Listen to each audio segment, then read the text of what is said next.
I feel the love. I like being a comedian.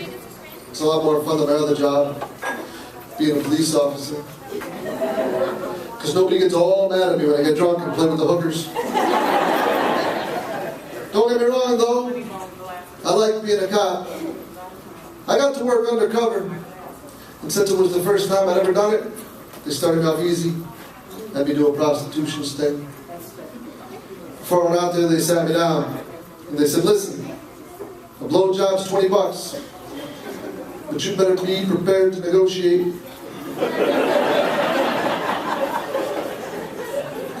Or they're going to know you're a cop. I said, I don't get it. What's the negotiated for blowjobs? $20. They said, listen, life on the streets is hard.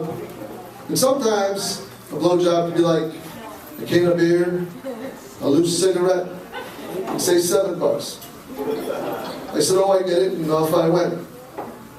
By the end of the night, several people were arrested. Pretty good for my first time, right? Well, shit, I'll never do that again. My jaw was killing me.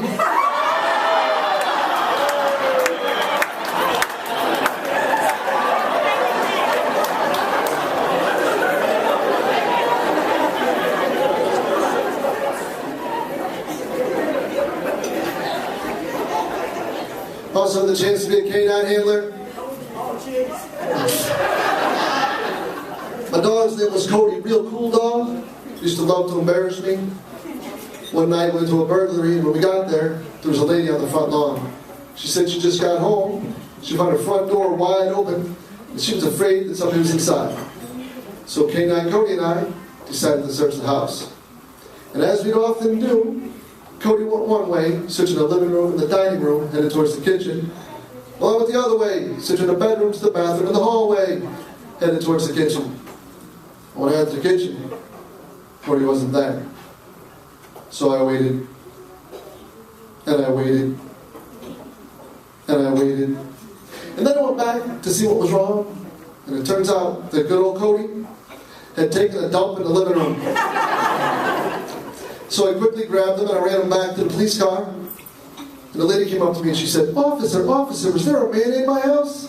And I said, yes, ma'am, there was. And it's a good thing he's gone, because he took a shit in your living room.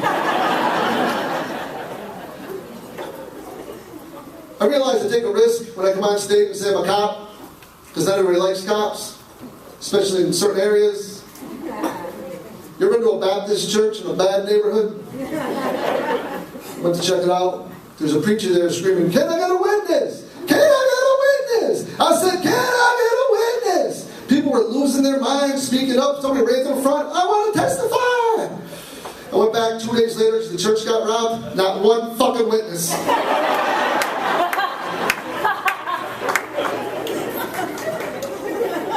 Really? Nobody wants to testify? What I'm trying to get across is there's good cops, cool cops I should say, and cops that aren't so cool. Like, I consider myself a cool cop. I'm trying to be one. I'll give you some advice in case you happen to get pulled over on your way home tonight. It's all about the way you answer the questions. If the cop asks you how many beers you drank, don't say all of them. If he has you to step out of the car and walk a straight line, don't ask him to hold your beer can while you try. And if he has you out of the car with your left leg in the air, and he says, okay, now the other one, put your left leg down first. That part's important. But not all cops are cool like that, right? Like, are there any state cops in the audience here tonight? Good, fuck them, let's talk about them. I was traveling upstate New York to do a gig, got pulled over by the New York State Police. And I know this because when he stepped up to my car, he said, good afternoon, sir, New York State Police. And I said, oh, thank God, I thought I was being carjacked. He said, do you know why I'm pulling you over today? I said, no idea. He said, I see you're from Connecticut. The tint on your windows are too dark. Here in New York, that's against the law. I said, well, I guess since I ordered the tint, they asked me about the legal tint or the illegal tint. I knew it was against the law, I've never seen anybody pulled over for it before. And he got all mad and he said, well, that's not the only reason I'm pulling you over. Your right brake light was out. And I said, well, I know you couldn't possibly have seen that because I was driving way too fast to be hitting the brakes. He said, well, that's not the only reason either, because you were talking on your cell phone while driving. I said, well, if you could see me talking on my cell phone while driving, clearly the tint on my windows are not too dark.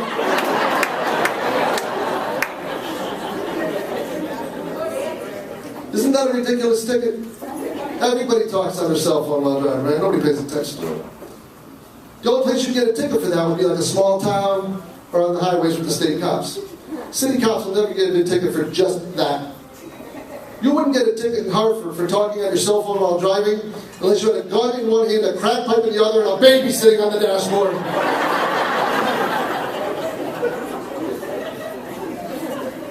Let me get a look at this audience. Nice mix of people. That's cool. I like that. I like performing in front of different groups of people and watch the way they interact. It's fascinating. That actually happened in my personal life too, because I had to get my mother a home health aide, and I got her a Spanish home health aide. My mother's Irish. My mother's real Irish. My mother's old school Irish. You know, racist. So she wasn't happy at all. Started complaining that the woman would only talk on the phone in Spanish. All they ever watched on TV was Telemundo. She started sprinkling adobo on everything.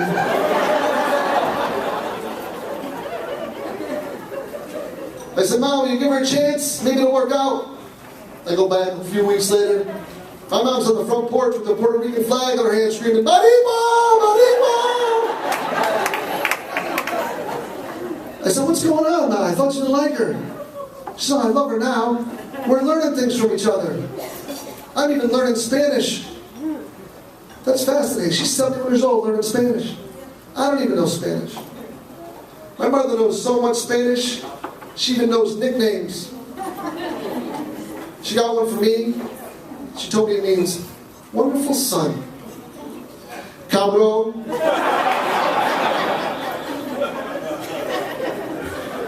Got one for my ex-wife. Puta.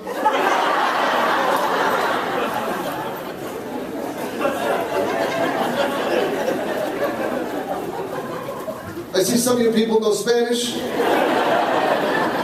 And my ex-wife. And I did say ex-wife, because I am single. Ladies, hold yourself back. I'm single by choice. Actually, I'm kind of picky. I like a certain type of woman. I like freaky women. Are there any freaky women in the audience here tonight?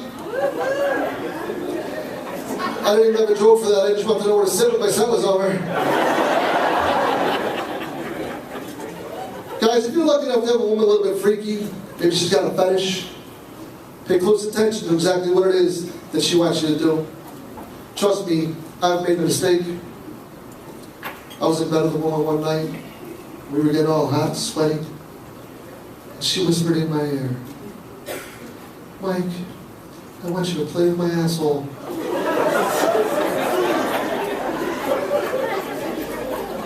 So I got up, got dressed, went downstairs and played video games with her 15-year-old son.